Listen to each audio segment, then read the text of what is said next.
मंडळी, Konkan hearted girl म्हणून प्रसिद्धी झोतात आलेली अंकिता प्रभू वालावलकर ही कायमच चर्चेत असते. गेल्या काही दिवसापासून अंकिता आणि कुणालच्या कोकणात पार पडलेल्या विवाह सोहळ्याची चांगली चर्चा रंगली. या सोहळ्याचे बरेचसे व्हिडिओज आणि फोटो चांगलेच व्हायरल झाले होते. आता लग्नानंतर अंकिता ही पहिल्यांदाच नवऱ्यासोबत निवांत वेळ घालवण्यासाठी सिंधुदुर्गच्या एका रिसॉर्टमध्ये गेली होती. याबाबतचा एक प्रमोशनल व्हिडिओ तिने तिच्या इंस्टाग्रामवर शेअर केला आहे. कोकणातल्याच रिसॉर्टचा हा प्रमोशनल व्हिडिओ शेअर करताना अंकिता ही नेहमीप्रमाणे मालवणी भाषेत न बोलता इंग्रजी भाषेत बोलताना दिसते. त्यामुळे अनेकांनी तिला ट्रोल केल्याचंही पाहायला मिळालं. तू कोकणी भाषा विसरलीस की काय? ही तर इंग्रजी हार्टेड गर्ल आहे. मराठी विसरलीस की काय? कोकण हार्टेड गर्ल आहेस ना?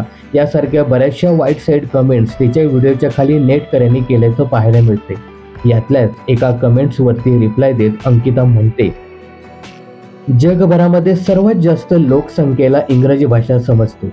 जगभरातून येणाऱ्या पर्यटकांपर्यंत बिझनेस पोहोचवण्यासाठी आणि कनेक्टिव्हिटीसाठी इंग्रजी भाषेचा वापर केला जातो. आणि हो, भाषेवर असलेले प्रेम नको तिथे व्यक्त करू नका. 7 समुद्रापार कोकण पोहोचवायचं असेल तर ग्लोबल भाषाच वापरली जाते. आणि तसे मी फुकटचे सल्ले ऐकत नाही. दरम्यान अंकिताने दिलेल्या या रिप्लायची सध्या जोरदार चर्चा रंगली आहे.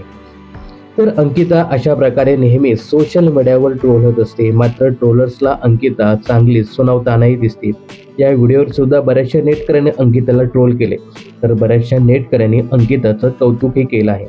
तर अंकिताच्या या खडेबोलबद्दल तुम्हाला काय सांगायचं हे कमेंट्स करून नक्की सांगा.